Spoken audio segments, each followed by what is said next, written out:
जय जय पांडुरंग हरी बुद्ध विटेवरी या चॅनलवर मी आपणा सर्वांचं सहर्ष स्वागत करीत आहे। माझी एक नम्र प्रार्थना आहे बाबांनो तुम्हाला की बुद्ध विटेवरी या चॅनलला आपण नवीन असाल तर सबस्क्राईब करा। तसेच आपण मी देत असलेल्या आजच्या विषयाबद्दल आपल्या क्रिया प्रतिक्रिया मग ते सजातीय असू द्यात, विजातीय असू द्यात, निगेटिव्ह असू द्यात, पॉझिटिव्ह असू द्यात, तर त्या कमेंट्स किंवा प्रतिक्रिया आपण मला द्याव्यात। तद्वतच बुद्ध विटेवरी या चॅनलला आपण जास्तीत जास्त मनामध्ये घरामध्ये पोहोचवण्यासाठी आपणही शेअर करा, थोडासा त्याच्यामध्ये सहभागी नोंदवा। बंधूंनो, एवढ्या आजारपणावर मात करून देखील मी मात्र तुमच्या समोर येऊन बोलण्यासाठी मग ते कणत कुतत का असना, आवाज माझा घोगरा का असना, परंतु माझी प्रबल इच्छा असते की तुमच्याबरोबर दोन शब्द बोलावेत। आणि म्हणून आजचा दिवस हा अत्यंत मोलाचा महत्त्वाचा आहे। आता सुरुवातीला जरी माझा आवाज तुम्हाला थोडासा कापरा जरी वाटला तरी कदाचित 10-5 मिनिटानं त्याच्यामध्ये वाढ होऊन आवाजामध्ये एक तेज निर्माण होईल। अर्थात तेज जे असेल ते माझ्या पांडुरंगाचं असेल, माझ्या बाबाचं असेल, माझ्या छत्रपती शिवरायांचं असेल। धन्यवाद।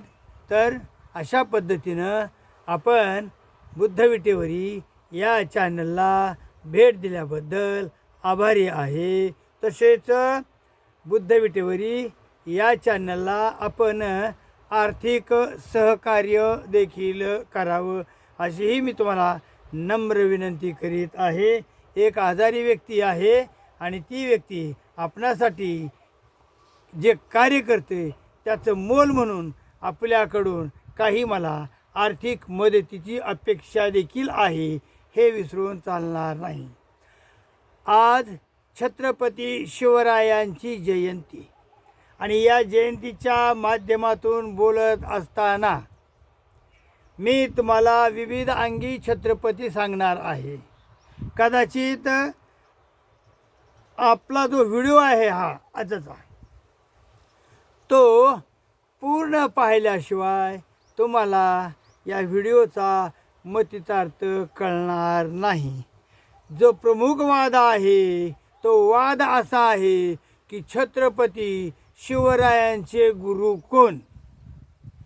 आणि मग एक प्रवाह सांगतो की छत्रपती शिवरायांचे गुरु आहेत समर्थ रामदास स्वामी, आणि दुसरा प्रवाह सांगतो की छत्रपतींचे गुरु आहेत आईसाहेब किंवा मासाहेब जिजाऊ आणि श्री संत तुकाराम महाराज। या ठिकाणी आपण छत्रपती महाराजांचं चरित्र सांगण्यापूर्वी कदाचित मी चरित्र सांगत बसणार नाही, कारण तो इतिहास सगळ्यांना ठाऊक आहे, परंतु राजांचं योग्य मूल्यमापन करावं। ज्या ज्या विरोधकानं छत्रपतींच्या संदर्भामध्ये आपले गलिच्छ वक्तव्य केलेलं आहे अशांचाही परामर्श घ्यावा, हा हेतू आहे। वास्तविक पाहता 16व्या शतकामध्ये किंवा आपण 17व्या शतक म्हणूया हवं तर, कारण 1630 ते 1680 हे छत्रपतींचा कालावधी आहे। आणि याच कालावधीमध्ये महाराष्ट्रामध्ये दोन प्रमुख संतांचा उदय झालेला होता। एक म्हणजे सज्जनगडावरचे स्वामी समर्थ रामदास स्वामी आणि दुसरे म्हणजे देहूवासी श्री संत तुकाराम महाराज। या सर्वांच्या चरणी प्रार्थना करतो आणि आजचा व्हिडिओला सुरुवात करतो। जसं मी तुम्हाला म्हटलं गेलं आता की त्या काळामध्ये शिवरायांच्या काळामध्ये जे दोन प्रमुख संत होऊन गेले त्यापैकी प्रथम संत जे होऊन गेले शिवरायांचा 8वा प्रताप वगैरे, ज्यांनी काय आपलं काव्य लिहिलं, कविता लिहिली, त्याचा संदर्भ अगोदर घेतो। नंतर श्री संत तुकारामाच्या माध्यमातून तो संदर्भ घेतो. नंतर श्री संत तुकाराम महाराज आणि समर्थ रामदास स्वामी यांच्या विचारांचं मिलाप करून छत्रपती शिवरायावर उतरतो आणि शेवटी मासाहेब ह्या आदर्श माता कशा आहेत हेही तुम्हाला पटवून देण्याचा या व्हिडिओच्या माध्यमातून मी करीन, म्हणजे प्रयत्न करीन. तर अगोदर श्री समर्थ रामदास स्वामी काय म्हणाले ते पहा. आपल्याला इथं कुठला कोणावरही टीका करायची नाही. मी बुद्धविटेवरी या कार्यक्रमामध्ये कधीही एकतर्फी बोलत नाही. मी तुम्हाला दोन्ही बाजू तुमच्या समोर ठेवणार आहे. ही एक बाजू पहा बाबा, ही दुसरी बाजू पहा. दोघांचा तुलनात्मक दृष्टिकोन तुमच्या समोर ठेवणार आणि शेवटी निर्णय तुमच्या हाती सोपवणार. कारण शेवटी एका युगपुरुषाची आज जयंती आहे आणि या युगपुरुषाच्या जयंतीनिमित्त छत्रपती शिवरायांच्या चरणी माझे कोटी कोटी वंदन, कोटी कोटी वंदन, कोटी कोटी वंदन. प्रकृती एक नाजूक असल्यामुळं किंवा खराब असल्यामुळं तो जोश, ती तळमळ, ती धार माझ्या वाणीला, माझ्या बोलण्याला येते का नाही मी साशंक आहे. सध्या आजारी असल्यामुळं देखील पण राहवलं नाही. तुमच्यापुढं छत्रपती ठेवावेत म्हणून मी आज आलो. माय बापा हो, तुमचं पुन्हा एकदा या ठिकाणी मी सहर्ष स्वागत करतो आणि आजच्या विषयाला हात घालतो.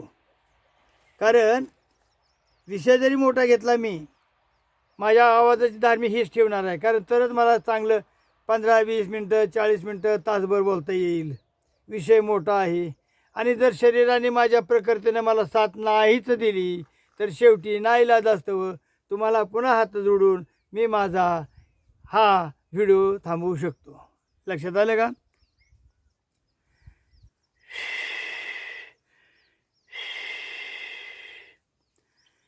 शिवरायाचे 8वावे रूप,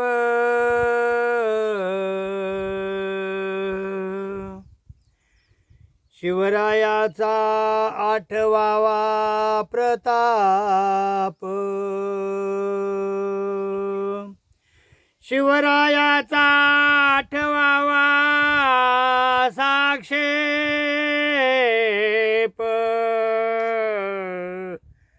या भूमंडळी. शिवरायांचे कैसे बोलणे, शिवरायांचे कैसे चालणे, शिवरायांची सलगी देणे कैसे असे. सखल सुखाचा केला त्याग, सकल सुखाचा केला त्याग, म्हणून साधिला तो योग. सदरची ओळ लिहित असताना जो योग साधला गेला छत्रपती शिवरायांच्या राज्याभिषेकाला मात्र श्री समर्थ रामदास स्वामी आले नाहीत. ही एक खंत आहे. सकल सुखाचा केला त्याग, म्हणून साधिला तो योग राज्याभिषेकाचा. राज्य साधण्याची लगबग, राज्याभिषेकाची लगबग, राज्य साधनेची लगबग कैसी केली प्रश्नचिन्ह. मला जर बोलण्याची ताकद दिली देवा पांडुरंगा तर या अभंगावर मी भरपूर बोलतो. मला आयुष्य दे, फक्त माझ्या वाणीला धार दे पांडुरंगा. राज्य साधनेची केली लगबग. का राज्याभिषेकाची आम्ही लगबग करायला नको होती का? गडबड करायला नको होती का? काय साध्य करायचं होतं तुम्हाला देवायातून? आणि म्हणता का तुम्ही राज्य साधण्याची लगबग कैशी केली? अहो छत्रपती होते ते 74ला राज्याभिषेक केलेला आहे. 6 वर्षांतर महाराजांचं महापरिनिर्वाण झालेलं आहे. हा, शिवरायाशी आठवावे जीवित तृणवत मानावे.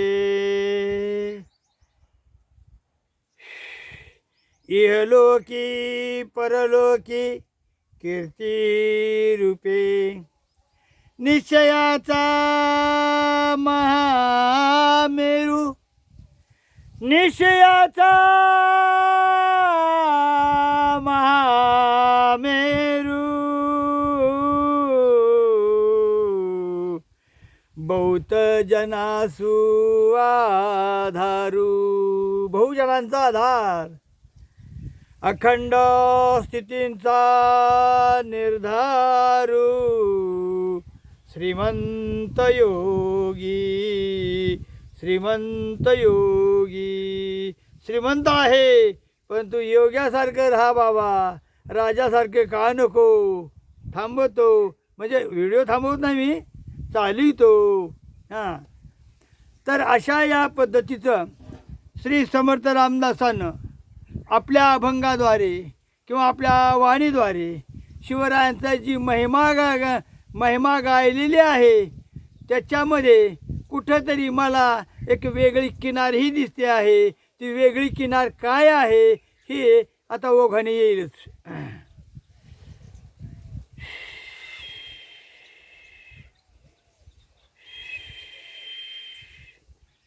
शिवरायाचे आठवावे रूप, शिवरायाचा आठवावा प्रताप, शिवरायांचा आठवावा साक्षेप भूमंडळी.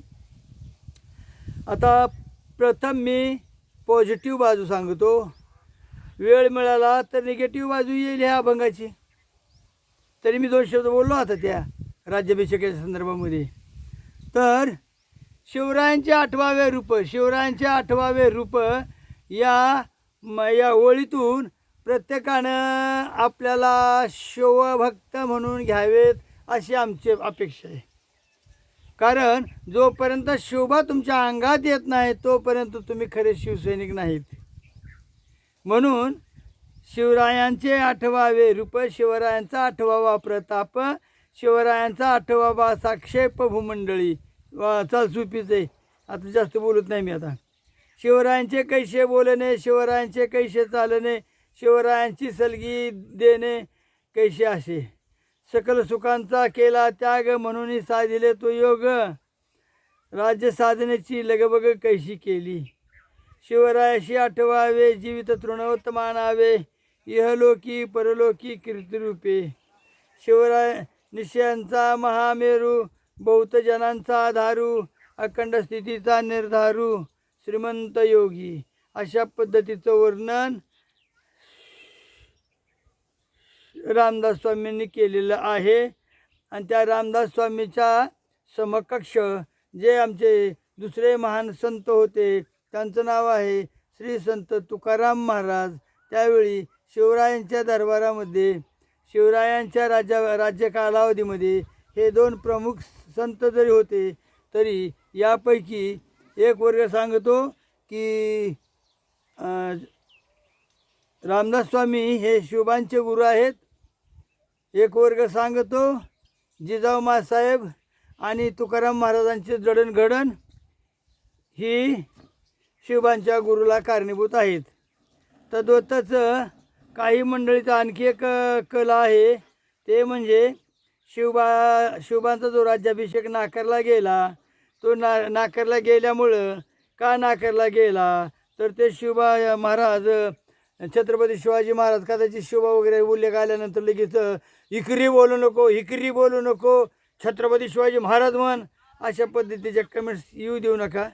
जरा कमी करा, कारण हे तुमचं बेगडी प्रेम आहे, सत्यप्रेम नाही. असो तर बाबांनो, शिवराया याचा अर्थ असा की आपण परमेश्वराला देखील कधी कधी माझा पांडुरंग आला, माझा पांडुरंग गेला, पांडुरंग काय म्हणाला, याचा अर्थ असा नव्हे की पांडुरंगाचा मी उपमर्द करतो. पण याच्या बाबतीमध्ये सांगायचं झालं तर एक सांगतो तुम्हाला की आपले छत्रपती शिवाजी महाराज हे कधीच अंधश्रद्धेला खतपाणी घालणारे नव्हते. शिवाजी महाराजांनी ज्या काही लढाया जिंकलेल्या आहेत त्या लढायांचा मुहूर्त पंचांग वगैरे असे काही पाहिलेले नाही. कारण शिवरायांना स्वतःच्या कर्तृत्वावर, स्वतःच्या मनगटावर भरवसा होता. बाबांनो, एक सांगतं काय की छत्रपती शिवाजी महाराजांना भवानी मातेनं तलवार दिली होती आणि म्हणून छत्रपती शिवाजी महाराज हे सतत सातत्यानं विजय होत गेले. पण बाबांनो, ज्या तलवारीच्या मुठीवर जी पकड आहे ती पकड हे ते किंवा ते शिवरायाचं धैर्य तुम्ही का नाकारता हो? भवानी तलवार दिली, ठीक आहे, आम्हाला आनंद आहे, कारण जय भवानी जय शिवाजी आमचाच आहे काय. परंतु अशा पद्धतीनं एक वेगळा प्रवाह निर्माण करून शिवरायांना कुठंतरी द्वितीय किंवा कमी दर्जा देणं हे एक अंग आहे आणि ते अंग मोडून काढणं हे आम्हाचं काम आहे. दुसरी गोष्ट अशी, आता ही विचारधारा कोणाची होती तर ज्या विचारधारेमुळे किंवा ज्या समाजानं छत्रपतींना शूद्र समजलं गेलं आणि छत्रपतींचा राज्याभिषेक नाकारला गेला, त्यावेळी ती विचारधारा पुढे कशा पद्धतीनं एक इतरांच्या नाशाला कारणीभूत झालेली आहे ते आपण नंतर पाहू. उदाहरणार्थ, आमच्या जगद्गुरूचे सर्व अभंग इंद्रायणीमध्ये बुडवून टाकण्याची आज्ञा ज्यानं दिली, किंवा श्री संत ज्ञानेश्वर माऊलींचे आईवडील विठ्ठलपंत आणि रुक्मिणी देवी यांना आत्महत्या करण्यास प्रवृत्त कोणी केलं तो वर्ग, आणि या सर्वांवर मात म्हणून आमच्या तुकाराम महाराजानं ज्या अभंगाच्या फैरी झाल्या, बंदुकीच्या फैरी झाल्या, त्या फैरीतून निघालेला आवाज तो मनुवाद्यांचा आवाज बंद पाडण्यासाठी आणि छत्रपती शिवरायांचा आवाज वाढवण्यासाठी होता. आता मी थोडक्यात एक मिनिट जर थोडी विश्रांती घेतो, पाणी पितो आणि लगेच बोलतो तुम्हाला.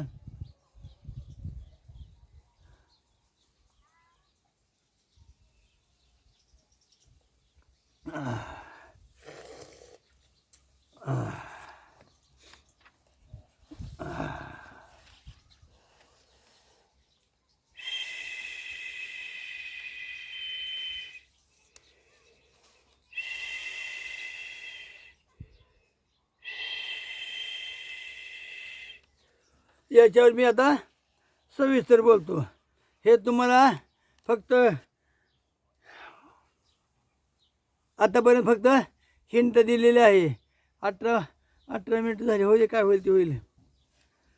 तुकाराम महाराजानं छत्रपती शिवाजी महाराजांच्या काळामध्ये आपल्या कीर्तनाच्या माध्यमातून जे कोणी पुरोहितांनी देवाधर्माचं खूळ माजवलेलं होतं, त्या खूळ माजवलेलं होतं तर त्या लोकांना तालावर आणण्यासाठी, जाग्यावर आणण्यासाठी आमच्या तुकाराम महाराजांनी अनेक अभंग रचना केलेली आहे की जिचा स्वराज्य स्थापनेशी एक भरीव कामगिरी आमच्या तुकाराम महाराजांच्या अभंगाने केलेली आहे. ते तुम्हाला मी पुढच्या म्हणजे आता लगेच 1 मिनिट सांगणार आहे. 1 मिनिट जरा.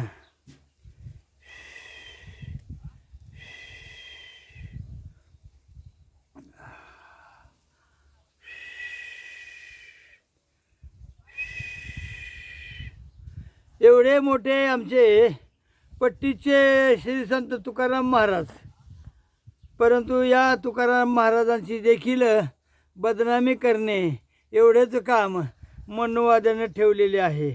बाबा रे,